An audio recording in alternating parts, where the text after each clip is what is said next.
News 19 और आज का मतदाता टीवी में डॉक्टर के.एम. सिंह जी आपका स्वागत है। सर, काफ़ी अनुभव आपके पास है स्वास्थ्य सेवा का। सवाल ये है कि कोरोना काल के बाद क्या स्वास्थ्य के क्षेत्र में जागरूकता और अधिक आई है? कोरोना की वजह से लोग बहुत ज़्यादा सेंसिटिव हो गए। किसी को कोई भी प्रॉब्लम हो सीधे वो कोरोना से या कोरोना की वैक्सीन से कोरिलेट करता है कि इसकी वजह से मुझे प्रॉब्लम हो रही है। अदरवाइज कोई फ़र्क नहीं है, पर हर चीज़ उसको कोरोना से संबंधित लगती है। सर, मैं ये चाहता हूँ कि आपकी तरफ से दर्शकों को ये विश्वास बढ़े कि कोरोना के बाद चाहे वो पूरा विकसित देश हो या हमारा भारत देश विकासशील देश हो, तार हो गया था। जो इंफ्रास्ट्रक्चर है उसमें बदलाव आया है। हाँ, कोरोना के बाद इंफ्रास्ट्रक्चर में बहुत बदलाव आया है। लोग बाग कुछ अवेयर हो गए बहुत ज़्यादा। गवर्नमेंट हॉस्पिटल में वेंटिलेटर की सुविधा बढ़ गई है, ऑक्सीजन की सुविधा बढ़ गई है, आईसीयू बेटर हो गई है। सर, क्या वजह है? क्योंकि मैं जहाँ तक मैं समझ पा रहा हूँ कि आपका 30 वर्षों से ज़्यादा का अनुभव होगा। कितने वर्षों का अनुभव होगा सर आपका? हाँ, इतना ही होगा, 30-35 के आसपास। जो यही भारत देश में सर लोग 80 साल, 90 साल, 100 साल जीते थे, वो एवरेज लाइफ काफ़ी कम हो गई है। नहीं, ये आपका कहना गलत है। ठीक है, क्योंकि एवरेज लाइफ बढ़ गई है। जो लाइफ एक्सपेक्टेंसी इंडिपेंडेंस के टाइम पे थी, वह एवरेज लाइफ एक्सपेक्टेंसी 60 ईयर्स से कम थी, और इस समय जो एवरेज लाइफ एक्सपेक्टेंसी 70 ईयर्स का हो है। और मेरे पास 90 ईयर्स के लोग अपने आप आके दिखा के चले जाते हैं। Life expectancy since independence improve की है। सर, बिल्कुल सही कहा, लेकिन मरीजों की संख्या बढ़ गई है। इसको तो आप मरीजों की संख्या बढ़ेगी तभी तो आदमी हेल्दी रहेगा, उसको पता रहेगा, वो चेकअप कराएगा। जब चेकअप ही नहीं कराएगा तो वो भगवान के भरोसे रहेगा। भगवान ने चाहा तो ये हो गया मेरे साथ, और क्या।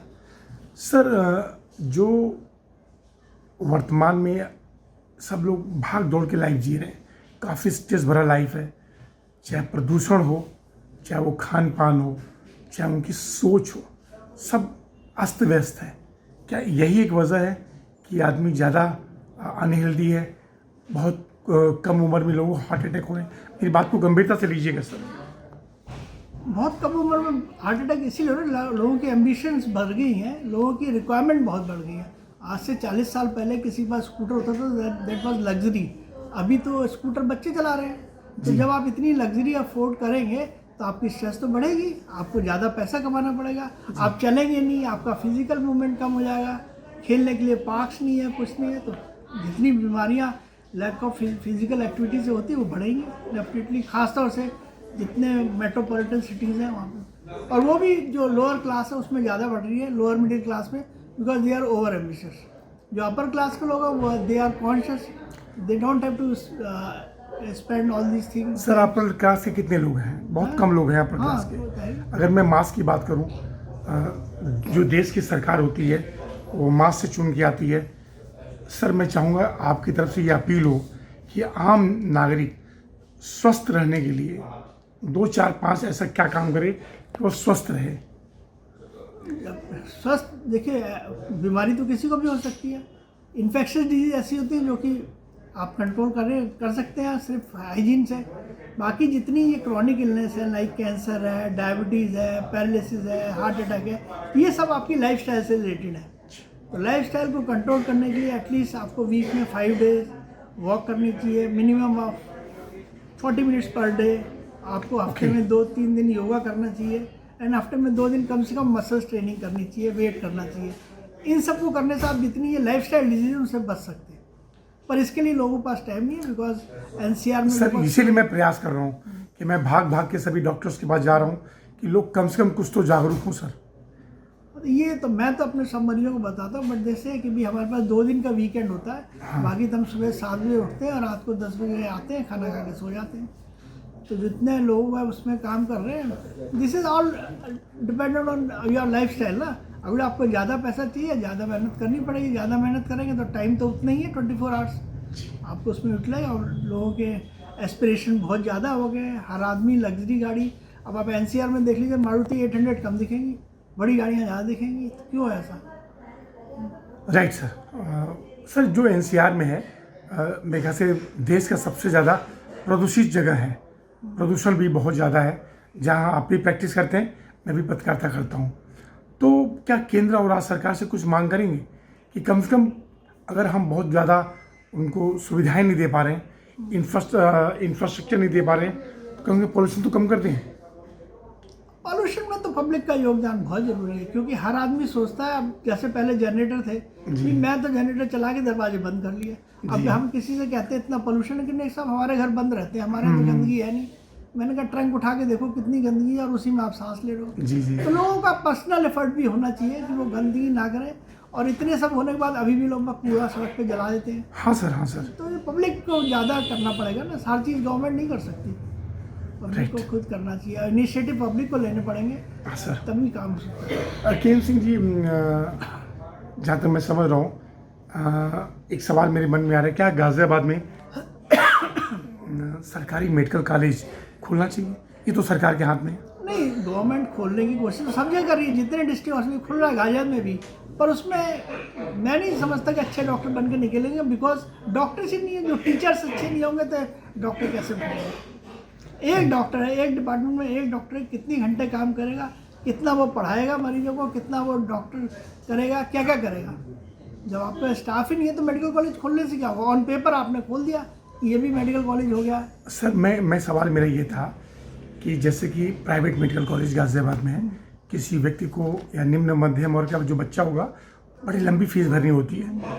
अगर गाज़ियाबाद में एक सरकारी मेडिकल कॉलेज हो जाएगा तो कम से कम फीस तो कम लगेगी। नहीं तो सरकारी मेडिकल कॉलेज हो तो जाएगा, बना तो मेडिकल कॉलेज खोलने से क्या होगा? ऑन पेपर आपने खोल दिया, ये भी मेडिकल कॉलेज हो गया। सर मैं सवाल मेरा ये था कि जैसे कि प्राइवेट मेडिकल कॉलेज गाज़ियाबाद में है, किसी व्यक्ति को या निम्न मध्यम और का जो बच्चा होगा बड़ी लंबी फीस भरनी होती है। अगर गाज़ियाबाद में एक सरकारी मेडिकल कॉलेज हो जाएगा तो कम से कम फीस तो कम लगेगी।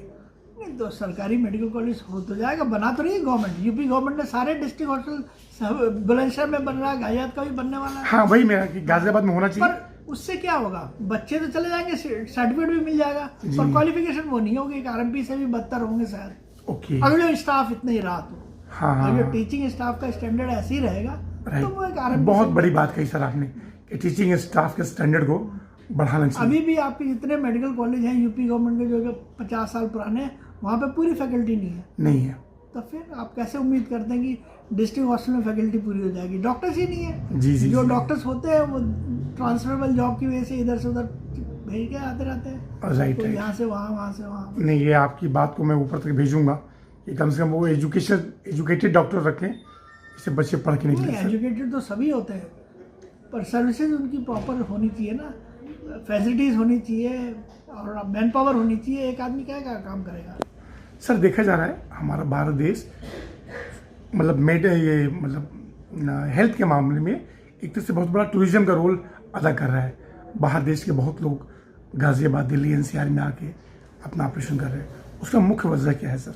बिकॉज ट्रीटमेंट बहुत सस्ता है and is a good quality treatment. Good quality.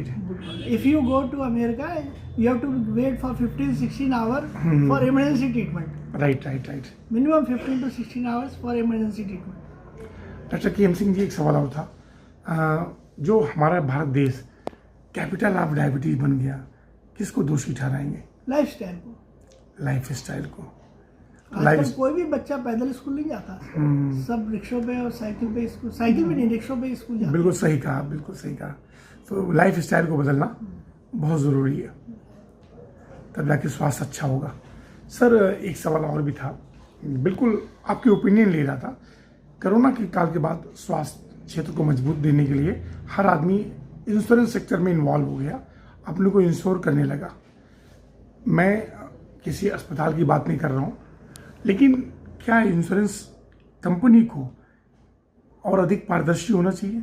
उपभोक्ताओं को एक ब्रीफिंग दें, सच्चाई बताएं कि भाई आपके अंदर कौन कौन सी बीमारी हमारे से कवर्ड है, कौन नहीं है। नहीं करते सर वो तो नहीं है, वो तो होनी चाहिए पारदर्शी। उस पर तो गवर्नमेंट ही कर सकती है, रूल्स एंड रेगुलेशन ऐसे होने चाहिए। हाँ, उसके हिसाब से वो इंश्योरेंस करें। डॉक्टर केम सिंह जी, एक अंतिम सवाल, जो हमारे देश के प्रधानमंत्री मोदी जी ने आयुष्मान कार्ड निकाला, वो कितना हितकर है और क्या ये सभी के लिए होना चाहिए और इसमें क्या और अधिक पारदर्शिता की आवश्यकता है प्राइवेट सेक्टर को ध्यान में रखते हुए? आयुष्मान कार्ड बहुत अच्छा है। मेरे पास बहुत पेशेंट इन्होंने अपने अवेल किए, ट्रीटमेंट, एंजियोग्राफी कराई, स्टेंट डलवाए, पुअर पेशेंट है। But it is difficult to get Ayushman card. आपके पास राशन कार्ड नहीं है तो आयुष्मान कार्ड भी नहीं बनेगा, तो वो प्रॉब्लम। बट आयुष्मान जो स्कीम है इससे गुड स्कीम है। तो थोड़ा और अधिक पारदर्शिता होनी चाहिए, जैसे कि प्राइवेट सेक्टर उसको इंटरटेन करें और हर अस्पतालों में होना चाहिए। सब प्राइवेट हॉस्पिटल जितने भी ऑथराइज्ड हैं आयुष्मान के लिए, दे आर गिविंग सर्विस। हम नहीं, लेकिन बहुत कम है सर। वो कार्ड, जिसके पास कार्ड है वही अवेल कर पा रहा है। और क्या? नहीं, जितने प्राइवेट सेक्टर के अस्पताल हैं, जैसे यशोदा है, उसमें आयुष्मान यशोदा जो वैशाली वाला वो तो करता है। हाँ, ये यहाँ वाला नहीं करता। हाँ, यशोदा वैशाली वाला। बहुत सारे लोग हैं, अगर उसमें थोड़ी सी रेट्स बढ़ जाए तो प्राइवेट सेक्टर भी उसको इंटरटेन करने लगेंगे, हाँ होता है। तो एक कॉन्फिडेंस बढ़ जाएगा। सर अंतिम सवाल सर, आप डॉक्टर बनना क्यों पसंद किए? सभी से मैं पूछता हूँ, युवाओं के लिए सवाल है। हमें तो हमारे पेरेंट्स ने कहा था डॉक्टर बन जाओ, इसलिए डॉक्टर बना। बड़ा चैरिटी वाला काम है सर। सर, हमारे देश के प्रधानमंत्री नरेंद्र मोदी का व्यक्तित्व कैसा लगता है सर आपका, उनका?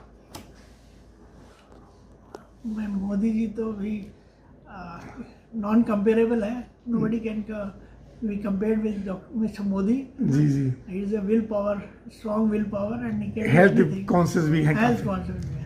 योगा वगैरह करते हैं सर बहुत अच्छी तरह से। A leader to be followed. Right sir. Sir, जहाँ हम रहते हैं गाजियाबाद में, उत्तर प्रदेश में आता है, योगी आदित्यनाथ का लॉ एंड ऑर्डर कैसा है सर? सब लोग कहते हैं अच्छा है। जी जी, आपको महसूस होता है? हाँ होता है। काफ़ी अच्छा है। डॉक्टर के एम सिंह जी, आपका बहुत बहुत धन्यवाद। फिर किसी विषय पर हम आपसे बात करेंगे। Thank you sir. नमस्कार सर। नमस्कार।